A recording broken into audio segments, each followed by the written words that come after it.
Buckwheats are a great plant to have planted around your yard strategically, because not every plant in your yard is a native, and those plants are probably going to be the ones that have insect problems more than others. Like roses that we plant for their flowers, they don't have a lot of beneficial associations, so putting that next to a plant like a native buckwheat that's got an abundance of life on it that is both beneficial and pollinator habitat, nectar sources. It's a great companion plant for a beautiful blooming rose because it's going to help take care of the insect pests, the aphids that are on this rose so that you don't have to spray it. Of the different types of California buckwheat that we're going to have available for this fall sale, there's going to be at least 7, maybe 8 different types, and they're going to be every size that you're looking for, from small perennials like a 2x2 to a flat ground cover 1 foot by about 4 feet or so, all the way up to these giant buckwheats that can get 6 to 8 feet tall, and everything in between. So there's something for everybody, and probably one exactly for the spot that you're looking for.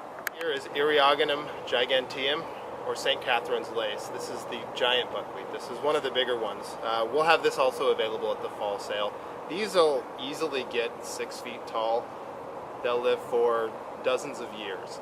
They really like our climate. They love it in the full sun. They can also tolerate a little bit of partial shade, but they won't bloom as well.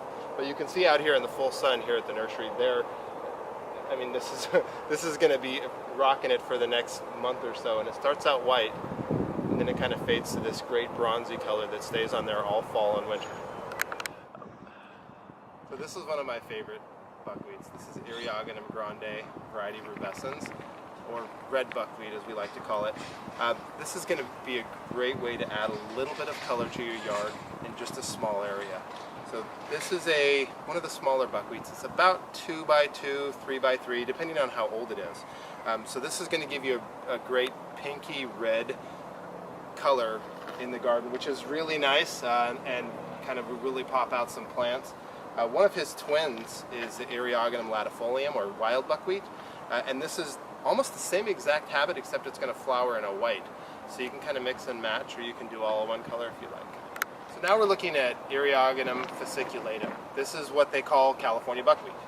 This is the type that you'll find kind of in every climate and every ecotype here in California. Really easy to grow. You can see that it goes from this size here in a 1 gallon to what it'll do right here in front of us. Easy to prune back. I probably wouldn't do it when it's in full flower, but there isn't really a bad time of year to do it. Maybe early to mid-spring would be a really good time to kind of give it a real good haircut, trim it back if it's in your garden and it's kind of getting a little bit out of control, because this one here will get 4 to 5 feet tall, but it can be 6 feet wide without a problem.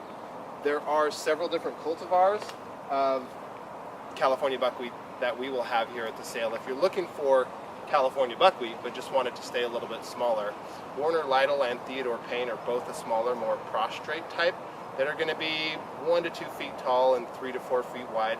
They make a really, really nice ground cover.